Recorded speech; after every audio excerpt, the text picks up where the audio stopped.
Romanos capítulo 10. Paulo suplica a Israel que creia.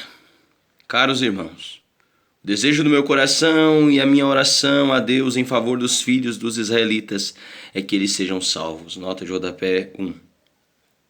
Paulo volta ao principal tema da sua carta: revelar os dois caminhos da justiça.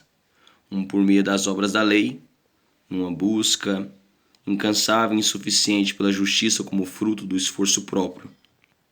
Ou outro, defendido e ensinado pelo apóstolo, o caminho da justificação pela fé no Cristo ressurreto, o Messias prometido.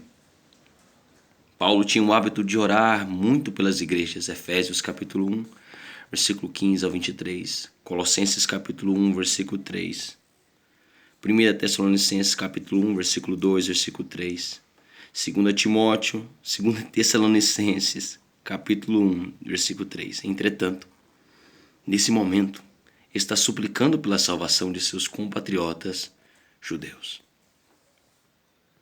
Porquanto sou testemunha quanto ao zelo que eles devotam a Deus, contudo, o seu zelo não tem como base o real conhecimento. Nota de rodapé 2. Não basta ser extremamente zeloso quanto ao cumprimento das leis divinas, nem realizar todo tipo de sacrifício em nome de Deus. O mais importante é saber qual é o único e verdadeiro caminho, Jesus, preparado por Deus para a salvação da humanidade. Qual a vontade de Deus, especialmente a revelada nas Escrituras.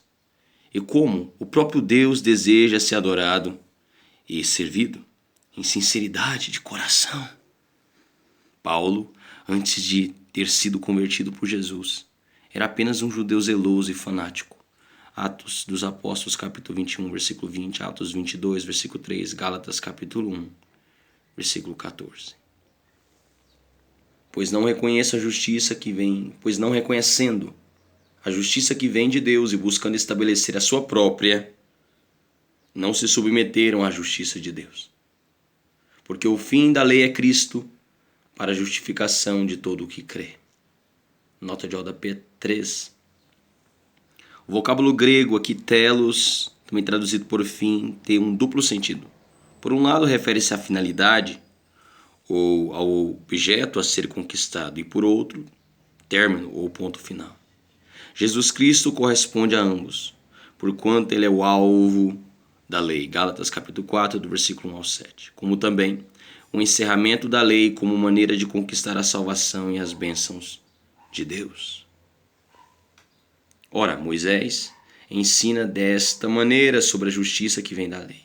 O homem que pratica a justiça proveniente da lei viverá por meio dela. Todavia, a justiça que vem da fé declara: não digas em teu coração: quem subirá aos céus, isto é, para trazer do alto a Cristo? Ou ainda, quem descerá ao abismo, isto é, para fazer Cristo subir dentre os mortos?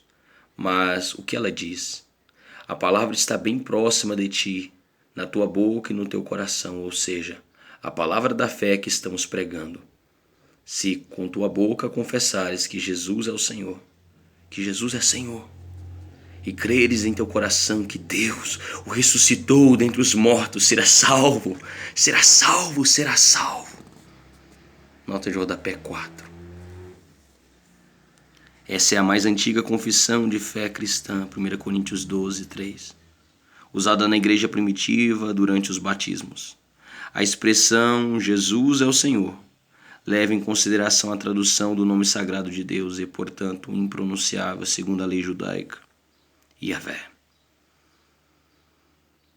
Do hebraico antigo para o grego Kurios, ou seja, Senhor. Forma usada mais de 6.000 vezes na Septuaginta, a tradução grega do Antigo Testamento hebraico. Ao conferir a Jesus esse título, Paulo deixa muito claro que está atribuindo a Jesus toda a divindade de Deus. Sempre que as Escrituras se referem ao coração, não se restringe ao centro das emoções e sentimentos, mas igualmente ao centro da razão e da vontade. Paulo ainda salienta uma outra doutrina de ouro do cristianismo. Jesus ressuscitou dentre os mortos e permanece absolutamente vivo hoje e eternamente. Levíticos capítulo 18, versículo 5, Deuteronômio 30, do versículo 12 ao 14, 1 Coríntios 15, do versículo 4, versículo 14, versículo 17. Atos dos Apóstolos capítulo 2, versículo 31, versículo 32, Atos dos Apóstolos 3, 15, Atos 4, 10, Atos 10, 40. Se com tua boca confessares que Jesus é Senhor e creres em teu coração que Deus o ressuscitou dentre os mortos, serás salvo. Porque com o coração se crê para a justiça e com a boca se faz confissão para a salvação. Conforme diz a Escritura, todo que nele crê jamais será decepcionado. Portanto, não há distinção entre judeus e gentios, pois o mesmo Senhor é Senhor de todos e abençoa ricamente todos os que o invocam. Porque todo aquele que invocar o nome do Senhor será salvo. Nota de rodapé 5. É certo que Paulo, embora culto e abençoado com inteligência fora do comum, muito aprendeu com Pedro, um homem simples do povo, mas que caminhou com Deus. Paulo repete a citação de Pedro no dia de Pentecostes, Joel capítulo 2, versículo 32, Atos capítulo 2, versículo 21, Isaías 28, 16. No entanto, como invocarão aquele em quem não creram? E como crerão naquele de quem nada ouviram falar? E como ouvirão se não há quem pregue? E como pregarão se não forem enviados? Como está escrito, como são maravilhosos os pés dos que anunciam as boas novas. Nota de rodapé 6.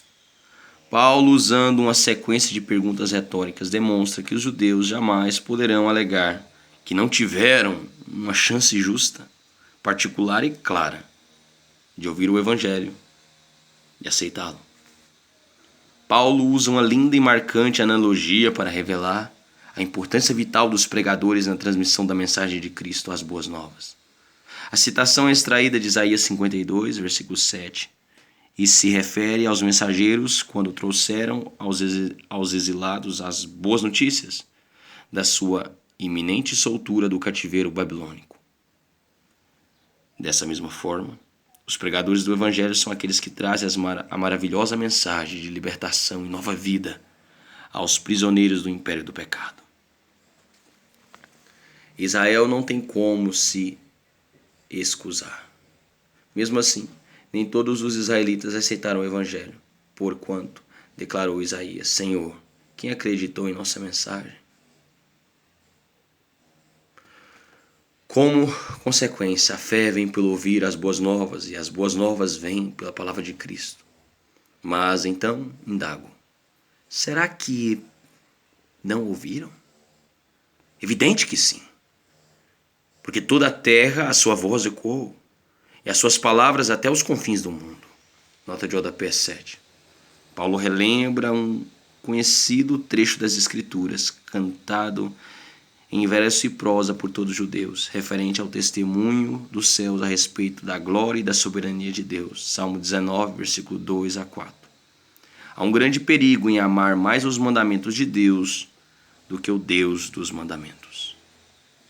Ora, questiona outra vez. Será que Israel não compreendeu a mensagem? Em primeiro lugar, Moisés proclamou: farei que tenham ciúmes de quem não é meu povo. Eu os provocarei a ira, por meio de um povo sem entendimento. Nota de rodapé 8. A citação que acompanha o raciocínio de Paulo, Deuteronômio 32, versículo 31, responde claramente a mais uma pergunta retórica de Paulo. Os gentios, considerados por todos os judeus como pessoas mal educadas e sem sensibilidade espiritual, compreenderam a mensagem da salvação e se regozijaram nela. Portanto, a conclusão paulina é: se os gentios entenderam, vocês tinham a obrigação de ter entendido ainda melhor. E Isaías declarou com toda a ousadia: fui achado por aqueles que não me procuravam. Revelei-me àqueles que não perguntavam por mim. Quanto a Israel, no entanto, afirmou: o tempo todo estendia as mãos a um povo desobediente e rebelde. Nota de rodapé 9. A responsabilidade total pelo afastamento de Israel como nação de Deus é do próprio povo israelita e, por consequência, de todos os incrédulos, pois não cumpriram a condição sine qua non de Deus, a fé pura e sincera. É um perigo ter fé na fé em vez de fé no doador da fé, o Senhor. Isaías 65, versículo 1 e 2.